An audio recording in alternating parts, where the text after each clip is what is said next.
Si tu stresses en société, il y a quelque chose que tu dois entendre dès le début. Ce n'est pas un défaut de personnalité. Ce n'est pas parce que tu es moins intéressant. Ce n'est pas parce que tu es trop sensible. Et ce n'est certainement pas parce que tu es cassé.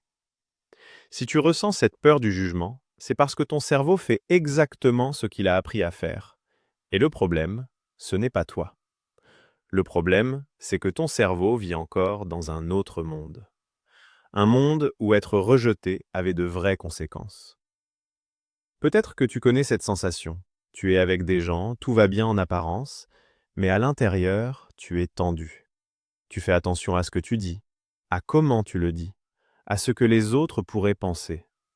Et parfois tu te dis, pourquoi je n'arrive pas juste à être naturel? La réponse n'est pas là où tu crois. Et pour t'en libérer, il faut d'abord comprendre ce qui se passe réellement en toi.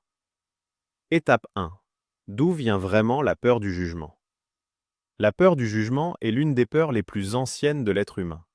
Pendant des milliers d'années, l'humain n'a pas survécu seul.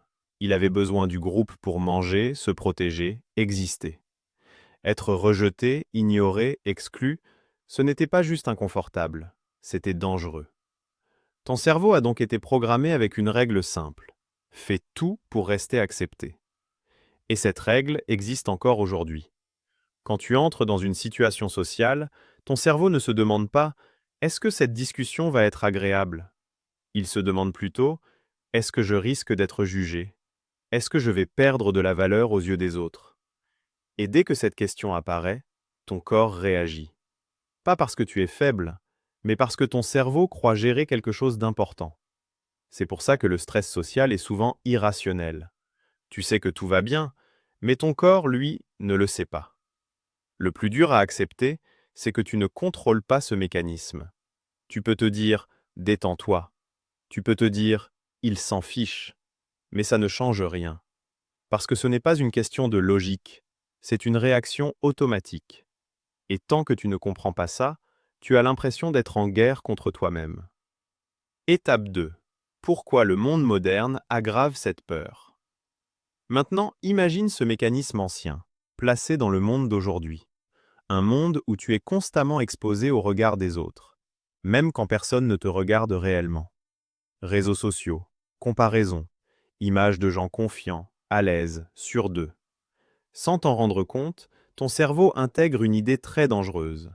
Je suis constamment évalué. Et à force, tu développes une hyper-conscience de toi-même. Tu ne vis plus les situations, tu t'observes dedans. Tu surveilles ta posture, ta voix, tes silences, tes réactions.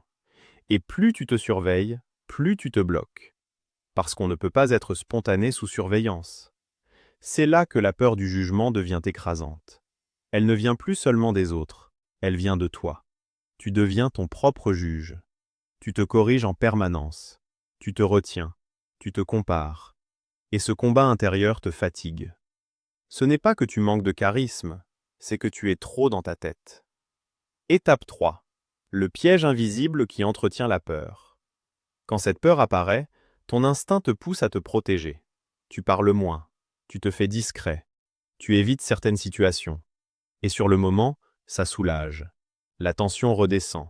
Tu respires mieux. Mais ton cerveau enregistre une leçon très claire. J'ai évité, donc j'ai été en sécurité. Sans le vouloir, tu renforces la peur. Et plus tu évites, plus ton cerveau devient méfiant la prochaine fois. Ce n'est pas parce que tu es incapable, c'est parce que ton cerveau pense te sauver. Petit à petit, ta zone de confort rétrécit. Et ce qui était facile avant devient stressant. C'est là que beaucoup de gens se trompent. Ils pensent que le problème, c'est la peur. Alors qu'en réalité, le vrai problème, c'est l'évitement. La peur disparaît rarement toute seule, mais elle s'affaiblit quand tu arrêtes de la nourrir. Étape 4. Comment t'en libérer réellement? La solution n'est pas de devenir quelqu'un d'autre, ni de jouer un rôle. La solution, c'est de rééduquer ton cerveau. La première chose à faire, c'est de déplacer ton attention. Quand tu es en interaction, au lieu de t'observer, observe l'autre. Écoute vraiment. Sois curieux. Même si tu stresses encore, ton corps commence à recevoir un autre message. Je ne suis pas en danger.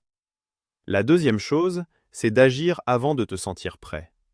La confiance ne précède pas l'action, elle la suit. Commence petit, très petit.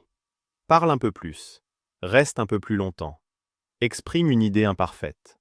Chaque micro-action devient une preuve. Et ces preuves s'accumulent.